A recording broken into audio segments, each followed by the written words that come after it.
As pessoas pensam que a Bíblia fala muito sobre como os seres humanos são falhos. E é verdade. Também é verdade que o vocabulário da Bíblia soa estranho para nós hoje, com palavras como pecado, iniquidade e transgressão. Por isso, a perspectiva da Bíblia sobre a condição humana é ignorada ou tratada como antiga e atrasada. O que é triste, porque através dessas palavras, os autores bíblicos oferecem um diagnóstico profundo da natureza humana. Iniquidade fala de comportamento desonesto e pecado se refere a fracasso moral. E transgressão é uma palavra fascinante que, com certeza, você não usa em suas conversas. Vamos focar nela por alguns minutos. No Antigo Testamento hebraico, o substantivo é pesha e o verbo é pachá. No Novo Testamento, a palavra grega é paraptoma. Elas são traduzidas como transgressão, às vezes como rebelião e em traduções antigas como ofensa. Elas falam sobre formas como pessoas violam a confiança de outros. Pesha descreve traição num relacionamento.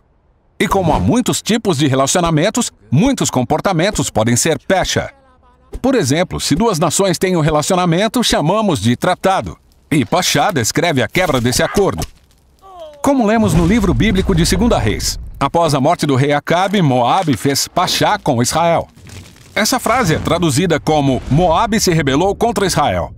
Mas no hebraico bíblico, você não se pachá contra alguém, você se pachá com alguém. Ou seja, você quebra a confiança com aquela pessoa. Temos o mesmo numa lei do Antigo Testamento sobre furto. Se um israelita está fora, em viagem, e alguém entra em sua casa e pega uma coisa, isso é furto. Mas se o ladrão é seu vizinho, isso é pecha, porque ele é alguém em quem você deveria ser capaz de confiar. Tem ainda a história sobre Jacó fugindo de seu tio Labão. Labão acusa Jacó de roubar estátuas de ídolos. Ele procura entre as coisas de Jacó e não encontra nada. Então Jacó diz: qual é a minha pecha? Ou como violei sua confiança? A ironia é que as estátuas foram roubadas, e pela filha de Labão, que é a esposa de Jacó. Pense na quebra de confiança. Então pecha envolve uma pessoa ou grupo violando um relacionamento de confiança. E essa é uma palavra comum na Bíblia, pois trata da história de uma longa relação corrompida entre Deus e os israelitas.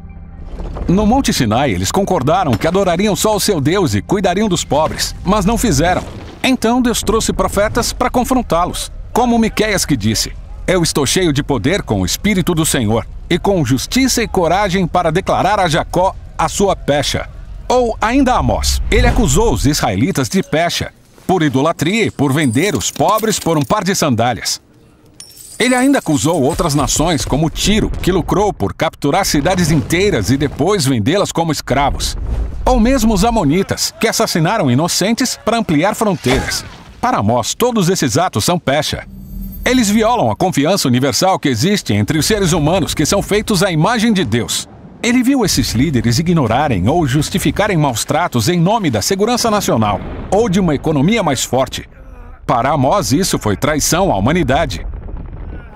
E faz todo o sentido que os profetas associem pecha a palavras como deslealdade ou falsidade. No Novo Testamento grego, o apóstolo Paulo pinta o retrato dos seres humanos como violadores de confiança e usa a palavra paraptoma. Ele lembra a história de Gênesis sobre Adão, que significa humanidade em hebraico. Na história, a humanidade quebra a confiança com Deus e rouba a autoridade para determinar o bem e o mal como quiser.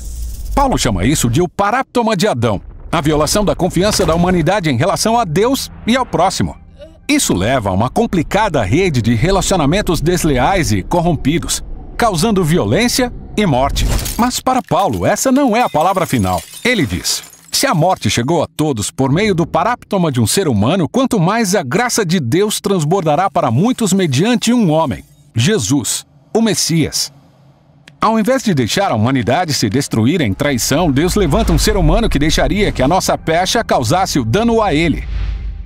Aqui Paulo usa o retrato do profeta Isaías do servo sofredor, aquele que não cometeria nenhuma violência nem causaria ofensa com seus lábios, mas ainda assim seria contado entre os que cometem pachá, carregando suas falhas e intercedendo em seu favor.